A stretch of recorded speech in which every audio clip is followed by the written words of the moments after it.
The Formula One World Championship has been turned on its head. Lando Norris didn't just win the Mexico City Grand Prix, he did it dominantly, and most importantly, he has taken the championship lead, snatching the spot from his teammate Oscar Piastri. It was a chaotic race, full of incidents and penalties, which saw Max Verstappen salvage a crucial third-place podium, while Ferrari's Lewis Hamilton was penalized after a heated incident with Verstappen himself. Piastri, the now former championship leader, could do no better than 5th place, behind a sensational Oliver Bearman. Norris's victory was built from the very start. He held the lead off the line while Charles Leclerc tucked in right behind. But the long run to turn 1, as always, took its toll. Verstappen, starting further back, tried to go around the outside but couldn't get his Red Bull stopped in time and had to cut across the grass, rejoining in 3rd. Leclerc also went onto the grass, briefly taking the lead as he rejoined at turn 3, but he quickly ceded the position back to Norris, understanding the off-track advantage was illegal. Verstappen also quickly gave up the positions he'd gained. But the start was disastrous for Oscar Piastri. The Australian had a terrible opening lap, dropping to 9th after running wide at turn 1. At the end of the first lap, the order was Norris, Leclerc, Hamilton, Verstappen, Russell, Bearman, Antonelli, Tsunoda, Piastri, and Ocon. For Piastri, it was the worst-case scenario. Not only had he lost ground, but he was stuck behind the second Red Bull, which was on medium compound tires versus the softs on the McLaren. The real drama, however, was about to unfold. On lap 6, the fight between Verstappen and Hamilton boiled over. Verstappen dived up the inside of Hamilton at turn 1, hit the apex curb hard, and pushed the Ferrari driver off the track. Hamilton, with all 4 wheels off, rejoined in a way that forced Verstappen off at turn 2. A corner later, Hamilton locked up his brakes and skidded into the escape road, while Verstappen also ran wide. Hamilton was obliged to use the designated return chute that feeds drivers back in at turn 6, which he failed to do, putting him under investigation. The initial clash at turn 1 between the two was also investigated. The consequence of this frantic battle didn't take long. Lewis Hamilton received a 10-second time penalty for leaving the track and gaining an advantage. In the turn 4 incident, where he tried to go around the outside of Verstappen, Hamilton locked up and went straight on. By rejoining the track, he emerged comfortably ahead of Verstappen, which the stewards deemed an unfair advantage. He was cleared of failing to follow the race director's instructions regarding the return path, just as Verstappen was cleared for his first lap track across the grass. While the fight for 3rd place was on fire, Norris up front just pulled away. Piastri's race, on the other hand, was stalled. He finally passed Tsunoda on lap 11, but the time lost was precious. The medium tires, chosen by Red Bull, seemed to be giving up faster than expected, with Verstappen starting to lose touch with Oliver Bearman ahead of him. The pit stop strategy began with Antonelli on lap 22. Hamilton came in the next time by, and Ferrari had to wait for the 10-second penalty to be served before even touching the car, resulting in a total stationary time of 13.5 seconds. Piastri and Bearman pitted together on lap 24. With Hamilton's penalty, Bearman was effectively in 3rd place. A slow stop for Piastri, however, dropped him out behind Alex Albon, ruining any chance of an undercut and allowing Russell to pit and rejoin still ahead of the championship leader. It was a race defined by details, where one mistake was costly and a perfect strategy, like Norris's, was worth the championship lead. This championship shakeup shows that every detail, every analysis, and every piece of behind-the-scenes news matters. And that's exactly what we do here at Formula News USA. If you want to stay on top of absolutely everything in Formula One with analysis that goes beyond the obvious, make sure you subscribe right now and hit that like button. Since this channel isn't monetized, subscribing and liking is the single most important way you can support us. It's essential for YouTube to recognize our content and recommend it to more fans of the sport. We also have a special announcement. We are thrilled to confirm that Formula News USA will be on site covering the Brazilian Grand Prix live from Interlagos. We'll be bringing you everything happening on track and in the paddock, and to make sure you don't miss anything, you must follow us on our Instagram. The link is in the description. Follow us there because the coverage will be intense. And, of course, we want to know, what city are you watching from? Comment below so we can get an idea of how far our work is reaching. This helps the algorithm boost the channel tremendously. Charles Leclerc, running in second, didn't pit until lap 32. He managed to rejoin ahead of the battle between Tsunoda and Behrman, a fight that was quickly resolved in Behrman's favor, as he had much fresher tires and used the DRS on the main straight. Tsunoda, on worn tires, became an easy target. First, he was passed by Antonelli. Russell wasted no time and made the move on the same lap on the run to turn 4. Piastri, meanwhile, remained stuck behind a Red Bull until the start of the following lap. And Lando Norris?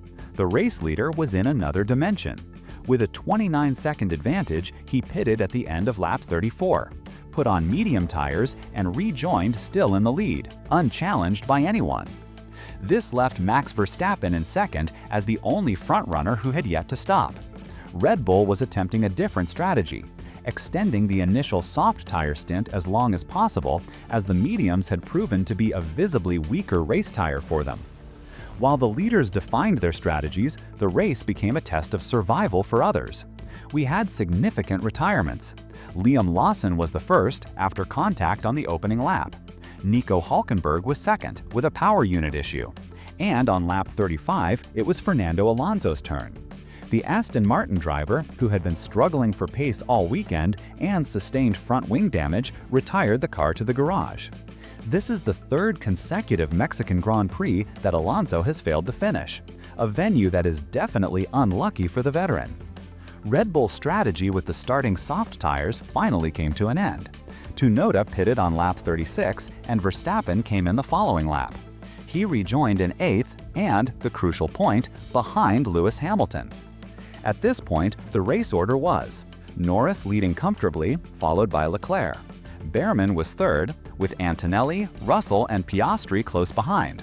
Hamilton and Verstappen were next, setting the stage for another battle. But the chaos didn't stop there. Williams's Carlos Sainz had a day to forget. He had already started with a grid penalty carried over from the United States.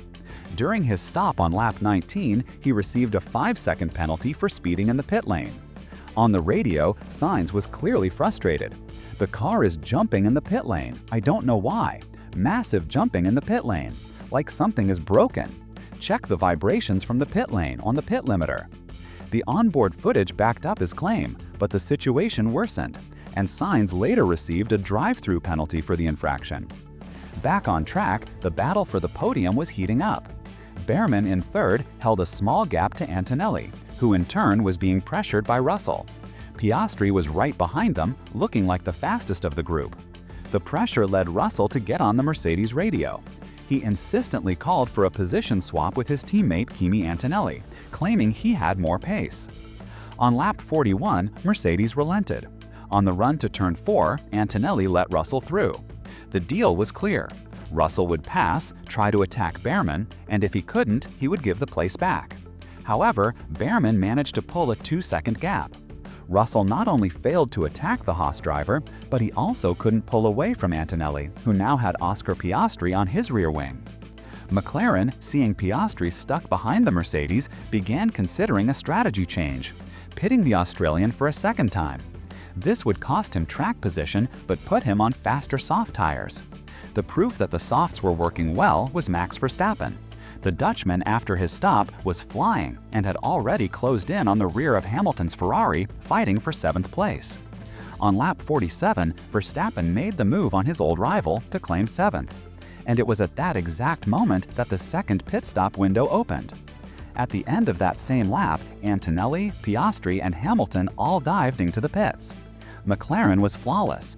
Their stop was the fastest of the three, and Piastri managed to steal the position from Antonelli, rejoining in 7th. Haas and Mercedes reacted immediately.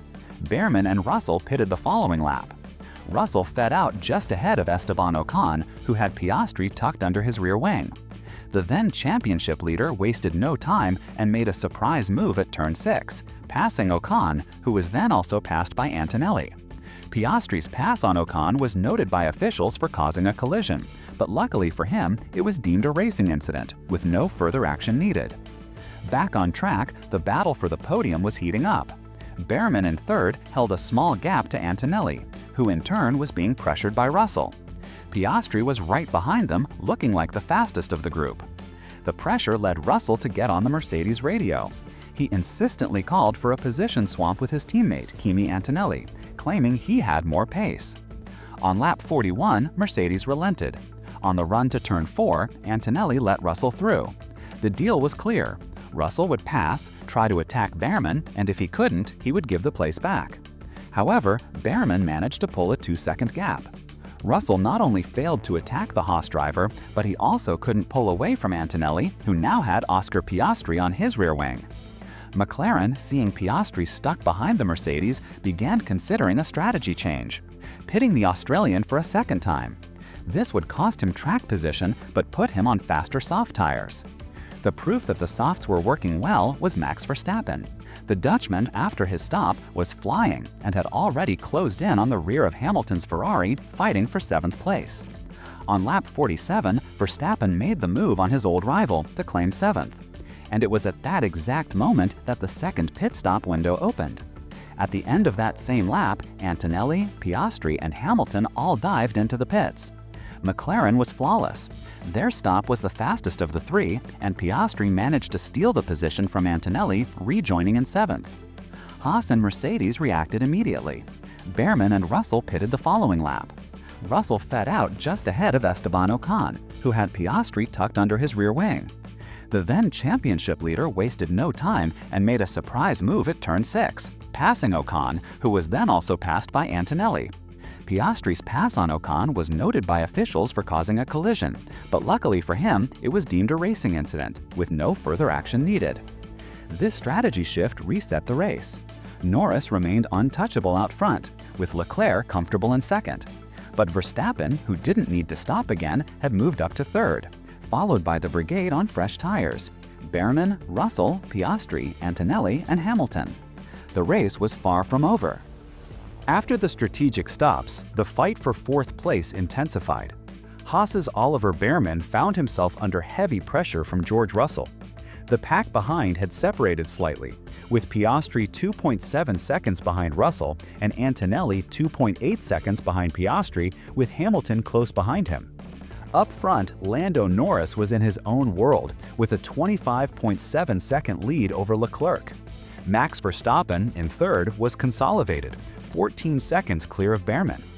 But Piastri, now on soft tires and watching his direct title rival escape with the lead, was not satisfied with staying in 6th. He quickly closed the gap to Russell and got into DRS range. On lap 60, the Australian executed a bold move. He dived up the inside at turn 1 and took the position from Russell. It was an overtake on the limit. Russell tried to fight back immediately but had to back out in a hard but fair racing incident.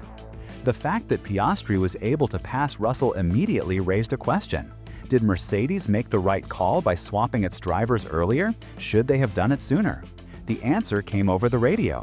Kimi Antonelli was quick to remind the team of the deal.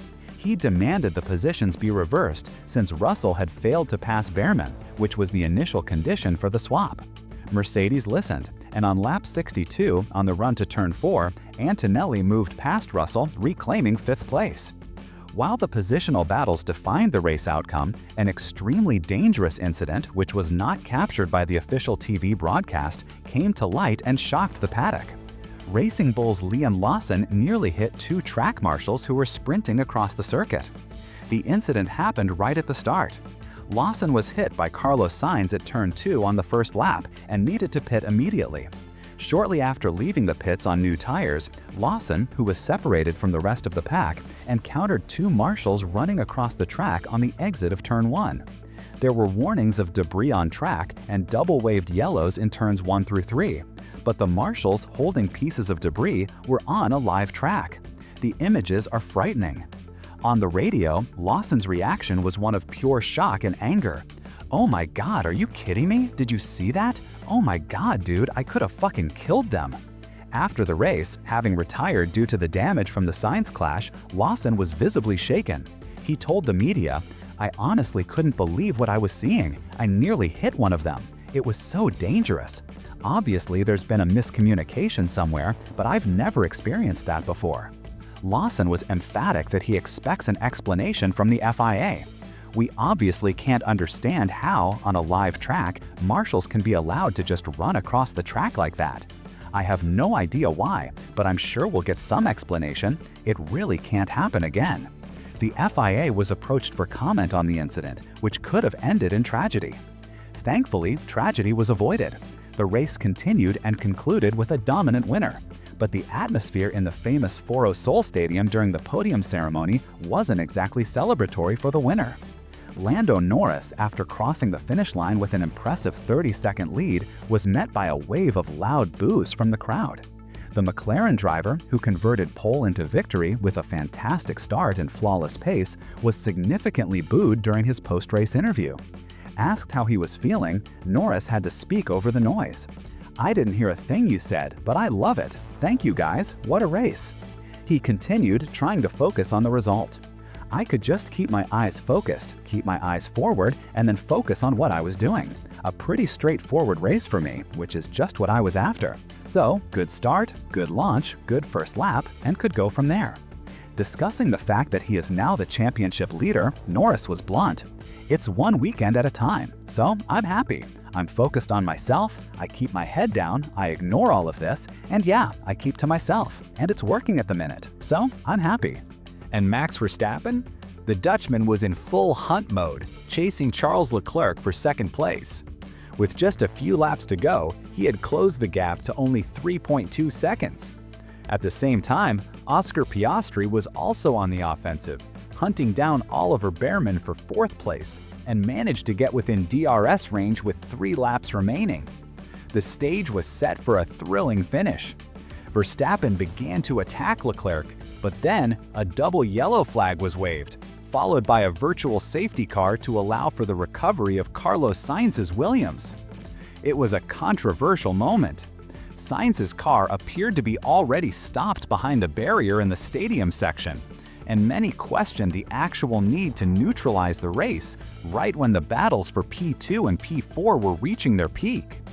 The VSC, unfortunately for the fans hoping for a fight, ended with only half a lap remaining, giving Verstappen and Piastri no time to attempt an overtake. While all this was happening, Lando Norris flashed across the line to take a dominant win, 30 seconds clear. Charles Leclerc held on to second place, with Verstappen having to settle for third. The standout performance, besides Norris, was Haas's Oliver Bearman, who held off Oscar Piastri to secure a sensational fourth place, his best ever F1 result. Piastri finished fifth. Rounding out the top 10 were Kimi Antonelli in sixth, followed by George Russell. Lewis Hamilton, even with his 10-second penalty, salvaged 8th place. Esteban Ocon, also for Haas, was 9th, and Brazilian driver Gabriel Bortoledo for Sauber closed out the points in 10th. After the race, Verstappen reflected on the VSC intervention but was pragmatic. You win some, you lose some, right? Sometimes the safety car works for you, and sometimes it works against you. The Dutchman summed up his race start as hectic survival. He highlighted the difficulty of the launch. "We were on the outside and 3 or 4 wide, so I had to be on that curb, almost crashed over the grass." He admitted the medium tires at the start were a struggle, and it was about surviving the first stint. But once on the softs, the car improved. "It's been a difficult weekend for us," said Max, "but to be fighting for P2 with everything that happened in the first few laps, I think it's still a very, very strong result." The result in Mexico drastically changes the championship picture. Lando Norris takes the World Championship lead for the first time since Saudi Arabia. His advantage over Oscar Piastri is just a single point. Max Verstappen, with his podium, closes in, now 36 points behind Norris and 35 behind Piastri. What does this mean in practice? From a championship perspective, it was an almost perfect race. Norris delivered an A-list weekend, a dominant performance that signals his strength. Verstappen, even on a weekend where Red Bull looked lost, salvaged a podium and keeps himself alive. And Piastri, despite losing the lead, minimized the damage with a 5th place, which keeps him fully in the fight. We definitely have a 3-way fight for the title. Performance seems to reset every weekend, and the 2025 title may be decided not by who wins on their good days, but by who can save the most points on their bad days. However, there is a major warning sign for Oscar Piastri. The Australian seems to be repeating a worrying pattern from 2024, a dip in pace relative to Norris in this final phase of the season, specifically at tracks like Singapore, Austin, and now Mexico. The big problem for Piastri is that the next two races on the calendar are Brazil and Las Vegas, circuits where he also struggled last year. If Piastri can't reverse this trend quickly, the title fight could very soon become a two-horse race between Lando Norris and Max Verstappen. And we at Formula News USA will be following every second of this battle. If you've made it this far, it means you love F1 as much as we do. Since our channel is not monetized, the only way we can grow and continue producing daily content and planning special coverage like our trip to Interlagos is if you subscribe and hit that like button. Please activate the notification bell so you don't miss any updates on this electrifying title fight. Also, use the hype button down below. This YouTube tool massively helps our video get recommended to even more Formula One fans. And of course, leave your comment. Who do you think takes this title? Norris, Piastri, or Verstappen? Thanks for watching, and see you in the next video.